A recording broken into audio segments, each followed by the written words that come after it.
What's up, YouTube? So I was gonna start doing some basic maintenance on this car. This it's not the CRX, it is on the fat lady, the Pathfinder. So what I was gonna do was oil change and front brakes, and also since I have a little rattle on the VTC, according to Nissan, I just gotta change the VTC sensors, and that supposedly fixes it. Based on my experience with Hondas, it's the actual gear that is either stock or the spring gets too worn out. But according to the service bulletin on Nissan, it's that sensor. So I was gonna replace both of them, but unfortunately that's coming. So I might just do oil today, and tomorrow I'll do brakes and the sensor. So let's get to it.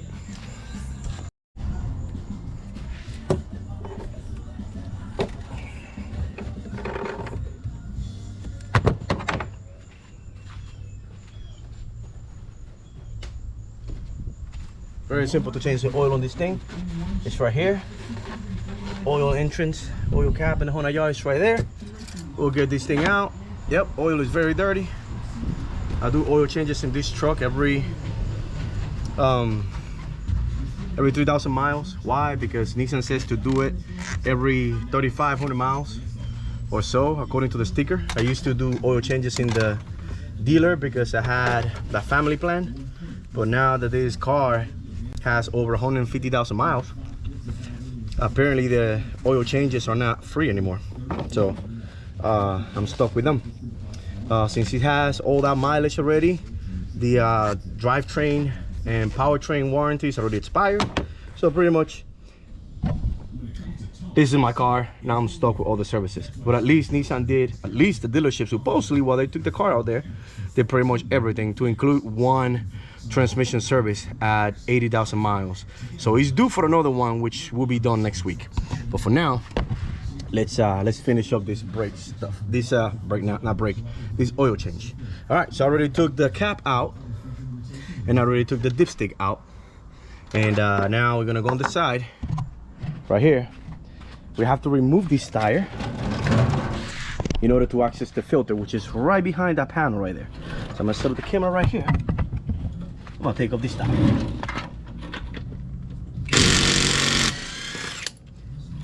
Harbor Freight tool, legit.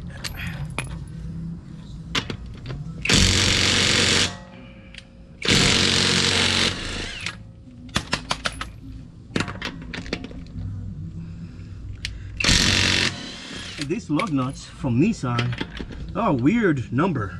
They're not 21 or like 1 in whatever it is. It's a weird size. So 21 will do it. I already got it on jack stands. Why? Because why not? Let's get a flat tip. I'm gonna throw myself on the floor now. Take this cover off. Little thingy here. One more right here.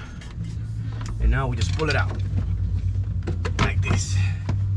And that gives us access to the filter. Now they have this open like this. Let's see if I can get this thing to show you the filter.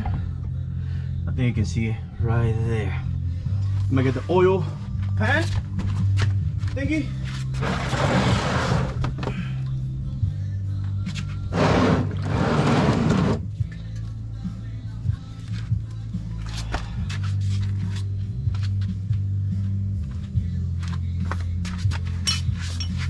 Before we do the oil filter, obviously we have to empty out the pan. It is a 14 mil. And the bolt itself is down here. Nothing to it, just a regular car. So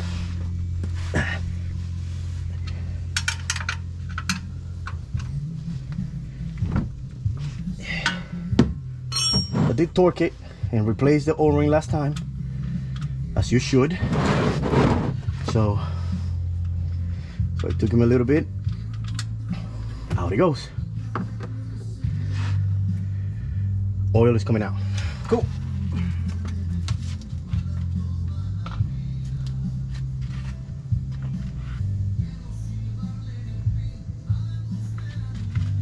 Okay, so while the oil drains, let's talk about the plan for this car. So hold on. You might have seen Jorge's Garage channel. My GTR Type R 3.5 supercharged engine, Pathfinder. It's a supercar, it's my race car. And now I got it stuck with the thingy here, right here. Yep. What I'm gonna be doing with this one is I'm gonna take the intake manifold off. I'm gonna do the spark plugs while I'm at it. So the plan is to do spark plugs anyways, spark plugs, pretty much a full tune-up in it. All 6 spark plugs. I have to take the intake manifold because the intake manifold rolls back, and the other 3, the back 2 is in the back over there somewhere. So I gotta take this thing, the plenum, and the intake manifold from the top to replace those 3. These 3 are very accessible. I just gotta take this box off. It's super stupid easy to take off. 1, 2 10 mils and it just pops out. And while I'm at it, I gotta replace that sensor right behind it. It's right behind this one. You should be able to see it from one of these corners. Oh, right back there, right there, right there. And then the other one obviously is on bank 2 on that side, but it's accessible from the bottom because it's facing down.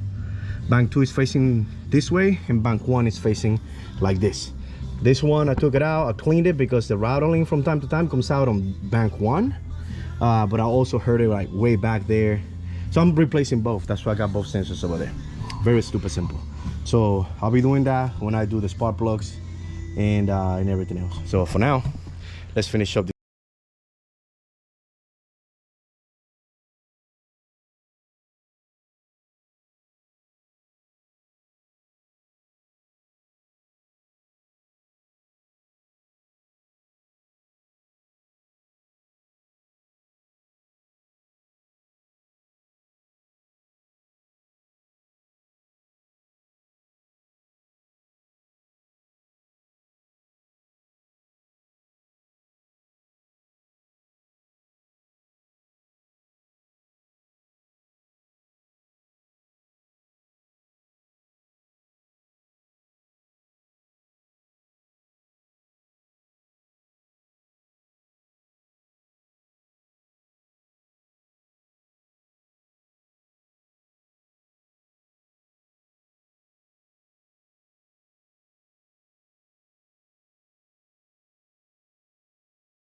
Cleaner to clean that off before I put the new oil filter in it. So good rule of thumb, it's to supposedly pour some oil in here, just enough that goes up like that. Here's some of that oil, put it on the ring to lubricate the ring. That way it's easier to remove next time. Supposedly, I don't know if it's true, but whatever. But the oil on the inside is to have some oil inside of the cavity. So whenever you get the car running, there's no air in here and bubbles up inside of the engine. So it's just oil. A little bit in there. Now you got oil to run through. This thing seems to not be dripping anymore, so let's clean it up.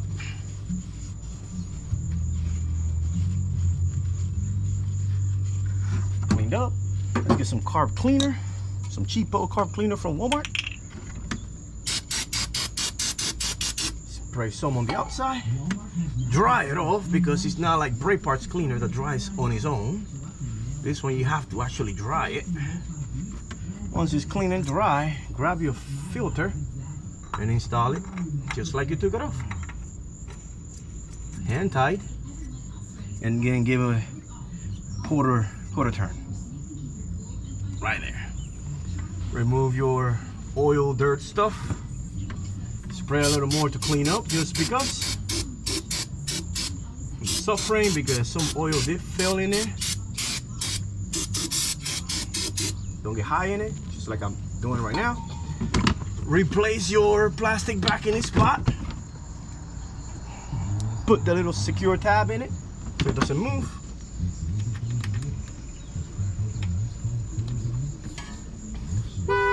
There's my uncle right there. And let's plug it in the bottom and fill it up with oil. Put the tire back on and send it. That's it. That's the oil change on these things.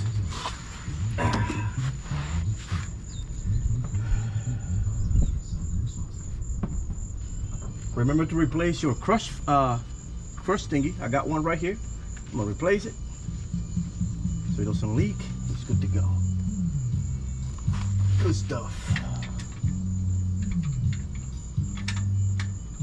Find the hole. That's what she said. Put it in there. That's what she also said. Grab your 14 and tie it up. This thing gets tied to 21 foot-pounds.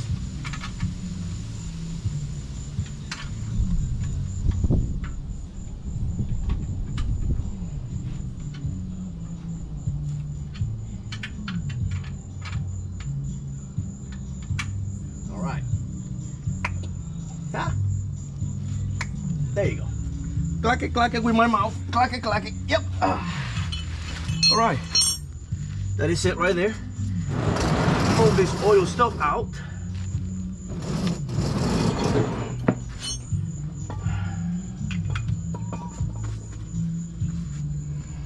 All right. Now that's done. We'll bring the tire back on here.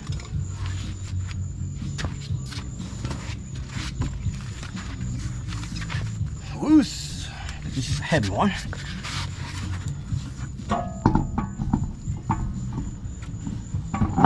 Here we go. I like to put the lock first because it's the easiest to lose. The lock is your like 10 mil socket. It just takes life and goes away on its own. Everything else just goes in there with ease. I like to put them in first before I send them in time. Do you have to torque these things? Yes. Do I know what's the torque spec on these things? I don't remember. So my little thingy here says that I can go ooga-doogas all the way through. That's one. That's two. 3. 4. And last one. 5. Again for good measure.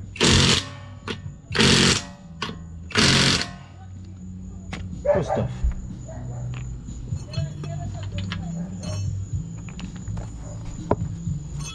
Once done, pick up your things.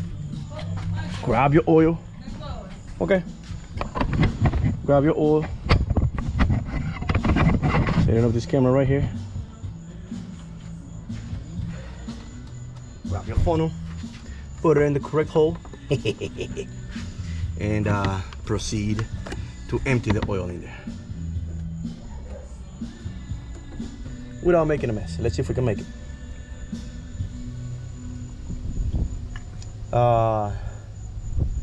It takes a couple quarts. I believe it's 5. or 4.5. I usually pour 5 in here because why not? Especially now that it's got over 140,000 miles. And it's starting to rain.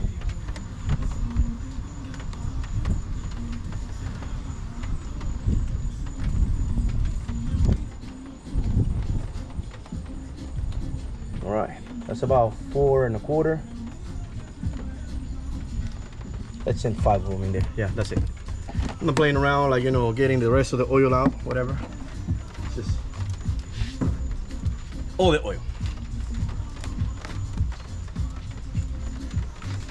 Pick up my tools, because once it starts pouring, it's gonna stay pouring.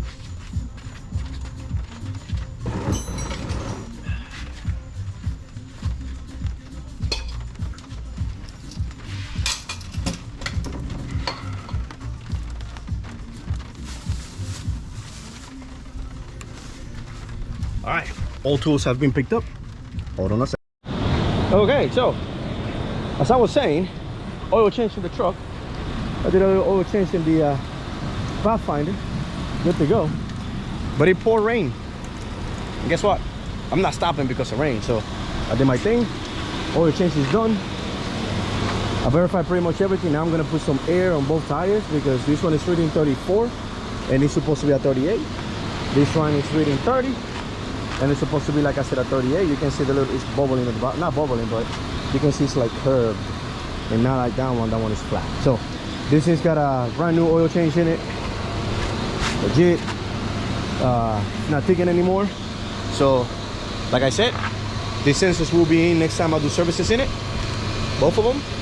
VTC sensors. Gasket on the intake manifold. And I'm also doing spark plugs, all 6 of them. And brakes. The brakes are inside. I've got some cheapos bacanos from what's the name, O'Reilly's, because why not? If this is not a race car, doesn't really require that much of a stopping force, because I'm not doing 6 G's on racetracks and whatnot.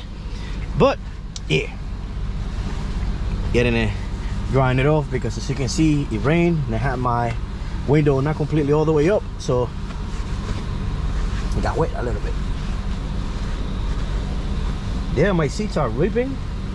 That's what happens when you don't, I guess, don't take care of this, the leather like you're supposed to. It was my wife's car for a million years, and now that she's got the Tesla, I am the one driving this thing because fuck gas mileage. Even though I do have a Civic, but this Civic is not a very gas mileage Civic because of what's hiding inside of the engine bay. Yeah, I got you, Mother Nature. I'm almost done. So with that said, let me put some air on these things and dry it off, cool off, because I'm going to Raleigh to meet up my daughter. We're gonna do some stuff in her suite, her job, her office, and yeah. So stop procrastinating like I've been. Do your thing, go back to your garage, finish your damn projects, not like me, and fully send them. So this is the first video I record with my new GoPro, and we'll see how it comes out. So peace.